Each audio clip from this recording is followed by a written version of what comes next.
আসসালামু আলাইকুম। ওয়ালাইকুম আসসালাম রহমতুল্লাহি ওয়া বারাকাতুহু। একজন লোক যদি রেজিস্ট্রি করে বিয়ে করে কোনো অমুসলিমকে, সে কি জাকাত দিতে পারবে? সেই টাকা কি গ্রহণযোগ্য হবে? বোন, আপনি প্রশ্ন করলেন যে একজন মুসলিম রেজিস্ট্রি করে বিয়ে করেছে এক অমুসলিমকে, সেই মুসলিমের জাকাত গ্রহণযোগ্য হবে কিনা। যদি একজন মুসলিম বিয়ে করে কোনো অমুসলিমকে, যদি শরিয়ায় অনুমতি না থাকে, মুসলিম অমুসলিমের বিয়েকে শরিয়া অনুমতি দেয় না। কোনো মুসলিম যদি অমুসলিমকে বিয়ে করে, যেটা করা উচিত না, তাহলে সেটা হবে সেই মুসলিমের একটা ভুল কাজ, এটা হারাম। তবে কেউ একটা কাজ করলো হারাম, তার মানে এই না যে তার দ্বিতীয় কাজটাও গ্রহণযোগ্য হবে না। সেটা নির্ভর করবে আল্লাহ তাআলার উপর। ধরেন এক লোক অ্যালকোহল বিক্রি করে, কাজটা হারাম। এখন যে অ্যালকোহল বেচে তার জাকাত গ্রহণযোগ্য হবে কিনা, জাকাতের ব্যাপারটা অ্যালকোহলের ব্যাপারটা আলাদা। যদি অ্যালকোহল বিক্রি করেন তাহলে শাস্তি পাবেন, অ্যালকোহল বিক্রির জন্য যে শাস্তি সেটা আপনি পাবেন।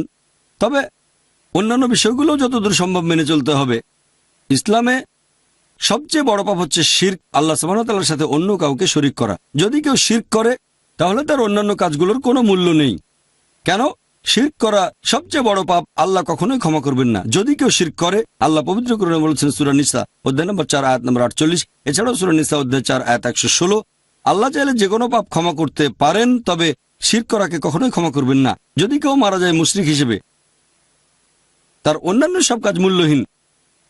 শিরক করেছিল কিন্তু মৃত্যুর আগে তওবা করলে সমস্যা নেই। অন্য যে কোনো পাপে তাকে সেই অনুযায়ী শাস্তি দেয়া হবে। তবে তার মানে এই না যে সে অন্য যে কাজগুলো করেছে সেগুলো গ্রহণযোগ্য হবে না, সেটা আল্লাহ বলতে পারেন।